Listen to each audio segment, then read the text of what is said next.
Você vai ouvir agora a série Leitura Compartilhada. Temporada 1, Episódio 2, As Escolhas do Escritor. Olá, sejam bem-vindos. Eu sou o pastor Elianai Batista e este é o segundo episódio da série Leitura Compartilhada. Se você ainda não ouviu o episódio 1, eu recomendo que você visite nosso site em perspectivacristã.com. Nessa temporada estamos lendo a obra Como Analisar Literatura, de William Patrick Kenny. Veja o link na descrição do vídeo. Nesse episódio vamos olhar para o capítulo 1 da obra, cujo título é Escolhas.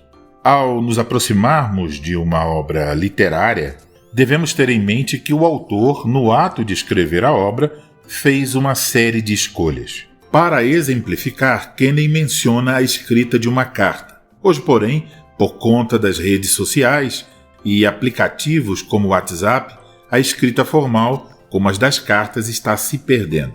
Mas de qualquer forma, vamos pensar num e-mail que alguém tenha que enviar para o seu tio de 70 anos que não tem redes sociais nem WhatsApp. Como a pessoa começaria? Querido tio Marcelino, ou algo mais íntimo. Querido tio Lino, ou algo mais distante. Senhor Marcelino. Como você pode observar, a escolha da saudação pode indicar o nível de intimidade entre o remetente e o destinatário. Esse tipo de escolha, na escrita ou na fala, em alguma medida está limitado pelos costumes e pela situação específica na qual quem escreve se encontra. Por exemplo, quando a pessoa escreve querido tio, não significa necessariamente que o tenha como querido, mas assim escreve por uma questão de costume ou por causa da expectativa de quem recebe o e-mail. E quando não se dirige ao seu tio como tio, mas como senhor Marcelino, isso pode indicar que a pessoa está chateada com seu tio por alguma razão. Nem sempre esse tipo de escolha é consciente. Frequentemente é intuitiva, como no caso da esposa que, com raiva do marido, em vez de chamá-lo de querido, o chama pelo nome e sobrenome. No entanto, consciente ou não, a escolha tem um significado e, de alguma forma, contribui para a intenção total da mensagem que se deseja passar. Na ficção, o escritor também tem que tomar certas decisões que podem ser conscientes ou não. De qualquer forma, cada escolha do escritor da obra ficcional também contribui para a sua história como um todo. É claro que as escolhas do escritor também estão sujeitas a algumas limitações. Por exemplo, ao escrever um romance, ele deve se manter dentro de certas convenções literárias que são certos padrões da escrita ficcional que foram estabelecidos ao longo dos séculos.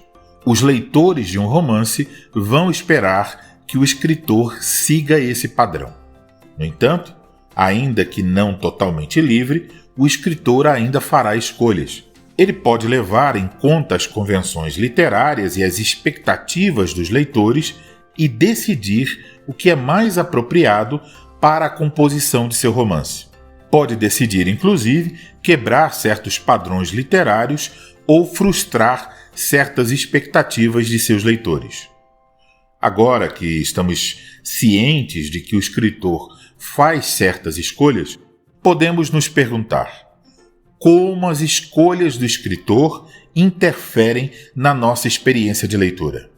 Kenny nos diz que, ao ler uma obra ficcional, devemos procurar obter uma consciência completa daquilo que ocorre na história e que está relacionado com as escolhas que o escritor teve que tomar. Essas escolhas distinguem essa obra das demais.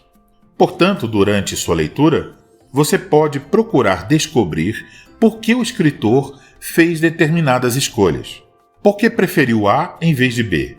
Por que escolheu determinado cenário ou determinado tipo de narrador, etc. Por exemplo, ao ler a novela A Morte de Ivan Ilitch, de autoria de Leon Tolstói, você pode se perguntar por que a obra já começa com os colegas de Ivan, juízes e promotores, com falas que lamentam sua morte, enquanto em seus pensamentos eles se mostram contentes pois tal morte lhes abria promoções e aumento salarial. Por que começa dessa forma, ressaltando a hipocrisia e a falsidade? Começar assim envolve uma escolha. Qual o significado de tal escolha na história como um todo? Você pode pensar sobre isso. Além disso, você deve observar se o escritor escolheu deixar algo de lado, se há alguma omissão. Para mais um exemplo extraído da obra de Leon Tolstói, podemos nos perguntar por que o autor resolveu não precisar a doença que matou o personagem. Qual a relação disso com a história como um todo? Portanto, nessa questão das escolhas, o leitor precisará fazer perguntas cujas respostas deve encontrar no próprio livro. Na medida em que você desenvolve sua consciência das escolhas do escritor, você também será capaz de identificar como essas escolhas unificam a história e verá que gradualmente você desenvolverá suas habilidades de leitura. Se você está lendo alguma obra de ficção, por favor, compartilhe nos comentários do nosso canal no YouTube se você conseguiu perceber alguma escolha feita pelo escritor. E se esse episódio foi proveitoso para você, por favor, deixe um comentário também. Para acessar os demais episódios desta e de outras séries em áudio, você pode acessar nosso canal no YouTube ou pelo nosso site, perspectivacristã.com. Obrigado pela sua atenção e até o próximo episódio do Leitura Compartilhada.